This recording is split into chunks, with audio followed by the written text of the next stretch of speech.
राम राम. मी Prakash Mahajan, Mahajan and Mahajan YouTube चॅनलसाठी.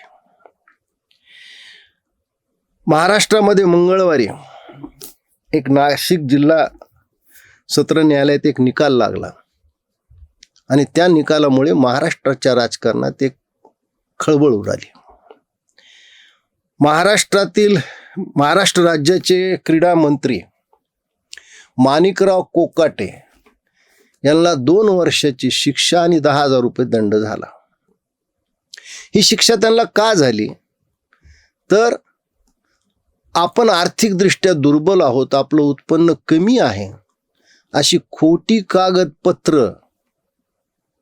गमतीचा भाग, स्वतः माणिकराव कोकाटे वकील आहेत, म्हणजे वकिलांना अशी खोटी कागदपत्र दाखल करणं हा फार मोठा गुन्हा आहे हे माणिकरावला स्वतः माहीत असून त्यांनी अशी खोटी कागदपत्र दाखल केली आणि अल्प उत्पन्न गटातून काही सदनिका अक्षरशः गिळल्या, खोटी माहिती दिली. 30 वर्षापूर्वी घडलेला हा गुन्हा आहे. तो गुन्हा फिरून माणिकरावच्या दारावर ब्रह्मराक्षस म्हणून उभा राहिला आणि या गुन्ह्याने माणिकरावचं आमदारकी आणि मंत्रीपद जवळपास गिळलंच आहे. केवळ एक भूतदया मुख्यमंत्री देवेंद्र फडणवीस आणि त्यांचे नेते अजितदादांना आहे.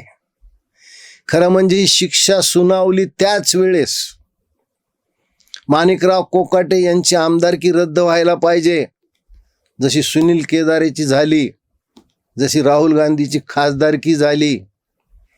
मंगळवारी हा निकाल ज्यावेळेस लागणार होता त्यावेळेस माणिकराव कोकाट्यांनी न्यायालयात हजर राहणं अत्यंत आवश्यक होतं, किंबहुना ते कंपल्सरी होतं. पण हे हजर राहिले नाहीत. लगेच त्यांच्या छातीत दुखू लागलं आणि मग हा अत्यंत गरीब, ज्याची पुढे आकडेवारी त्यांनी निवडणुकीत सादर केलेल्या प्रतिज्ञापत्रकावरून अब्जावधीची उड्डाणं आहेत त्यांची, पण अत्यंत गरीब आहे. मग हा गरीब हा मंत्री, खरं म्हणजे त्यांनी KEM असेल, अजून कोणी सरकारी दवाखाने मुंबईमध्ये आहेत, सेंट जॉर्ज आहेत, या ठिकाणी दाखल व्हायला पाहिजे, पण हा अत्यंत गरीब आहे. याच्या प्रकृतीची काळजी घेण्यासाठी म्हणून लीलावती सारख्या महागाड्या हॉस्पिटलमध्ये दाखल झाल्या. यांना शिक्षा झाली की यांच्या छातीत कसं दुखतं, यांचा श्वास कसा कमी जास्त होते हेच कळत नाही. आणि मग मुख्यमंत्र्यांनी सारवासारव करण्यासाठी यांच्याकडली खाती काढली आणि ती अजितदादाकडे सोपवली. पण अजूनही ते बिनखात्याचे मंत्री आहेत. म्हणजे बिनखात्याचे मंत्री असल्यामुळे लीलावतीचा सगळा उपचाराचा खर्च शासन करणार. आम्ही कर देतो, त्याच्यातून हा गरीब मंत्री महागड्या हॉस्पिटलमध्ये 5 स्टार सुविधा घेऊन आपल्यावर उपचार करतो. खरं म्हणजे यांचं ताबडतोब आमदारकी रद्द व्हायला पाहिजे होती. यांना मंत्रिमंडळातून काढून टाकायला पाहिजे होतं, पण असं घडलं नाही. कारण ते म्हणतात ना, चोर चोर मावस भाऊ. आता 70,000 कोटीचा घोटाळा, पोराचा 1800 कोटीचा जमीन घोटाळा, त्या मानाने 1-2-3 सदनिका माणिकरावने घेतलाय की फार गुन्हा नाही आहे.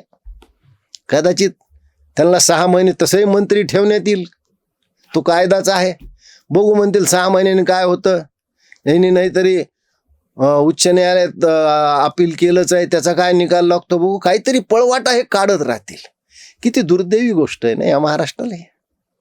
पण त्याहून एक अजून गमतीदार गोष्ट घडली. जसंही कळालं की आता माणिकराव जाणार आहेत की त्याच वेळेस या महाराष्ट्र राज्याच्या एका माजी मंत्र्याच्या पोटात आनंदाच्या उकळ्या फुटू लागल्या. त्यांना वाटलं हीच संधी आहे, आता माणिकराव गेले तर आपला नंबर लागू शकतो. आणि मग माझ्या शहरातील प्रार्थना स्थळाचा एक प्रश्न आहे, ते घेऊन ते दिल्लीमध्ये देशाचे गृहमंत्री अमित शहाच्या दरबारी रुजू झाले, किंबहुना त्यांच्या चरणावर नतमस्तक झाले. खरं म्हणजे त्यांचा भारतीय जनता पक्षाशी तसा काही संबंध नाही.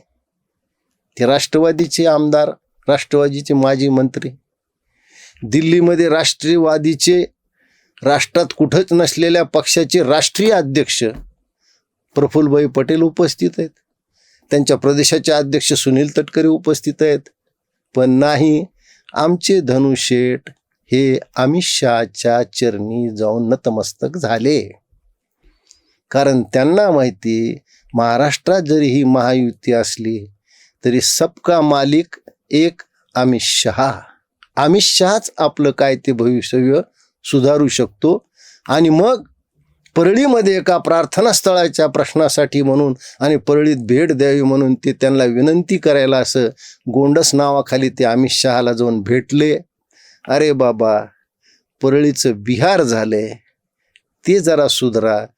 मग बघा, तुम्ही परळीच्या प्रार्थनास्थळाच्या आडून स्वतःचा कुठंतरी मंत्रिपदावर दावा ठोकता येतो का? किंवा माणिकराव गेलेत तर आपल्याला तिथं संधी मिळू शकते का? याच्यासाठी तुम्ही अमित शहाकडे गेलात. तुम्हाला जनतेच्या प्रश्नाचं काहीही पडलेलं नाही, हे सगळं जनतेलाही माहिती आहे. म्हणून ते मनासारखं की राव मेले, शेठ चढले. धन्यवाद.